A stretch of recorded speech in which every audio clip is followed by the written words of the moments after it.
మనతో మనమే ఎందుకు మాట్లాడుకుంటాం? ఎప్పుడైనా ఇంట్లో ఒంటరిగా ఉన్నప్పుడు మీతో మీరే మాట్లాడుకున్నారా? ఇదేమైనా సైకాలజీ ప్రాబ్లమా? Hi! I am Jayambati, counselling psychologist. రేపు ఆ పని ముందు చేయాలి. అదంతా అలా మాట్లాడుకుంటే బాగుండేది. నేనేమన్నాను అలా అంటున్నారు? ఇదెలా సాల్వ్ చేయాలి? అని మనసులో ఉన్నది మాటల్లో చెప్పుకుంటాం.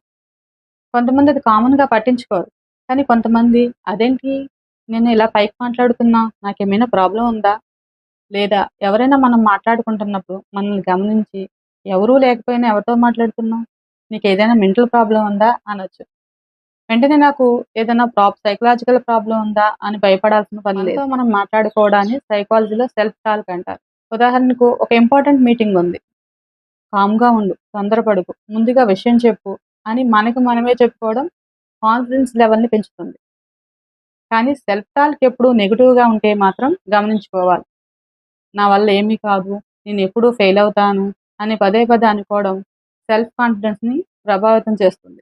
అయితే ఈ విషయంలో గుర్తుపెట్టుకోవాల్సింది తనలో తాను మాట్లాడుకోవడం అనేది స్కిజోఫ్రెనియా అనే సైకలాజికల్ డిజార్డర్‌లో ఉంటుంది.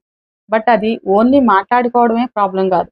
ఈ కాజ్‌తో పాటు ఇంకా వేరే కాజెస్ కూడా ఎక్స్‌ట్రీమ్ లెవెల్‌లో కలిసి ఉంటే దాన్ని సైకలాజికల్ డిజార్డర్‌గా కన్సిడర్ చేస్తారు. బట్ ఇది డిజార్డర్‌గా చూడకూడదు.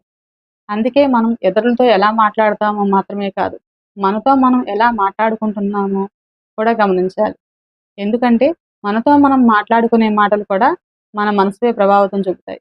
ఇటువంటి సైకాలజీ అవేర్‌నెస్ వీడియోస్ కోసం జయ అంబటి అఫీషియల్ ఛానల్ సబ్స్క్రైబ్ చేయండి. ఫ్రెండ్స్ అండ్ ఫ్యామిలీకి షేర్ చేయండి. Thank you.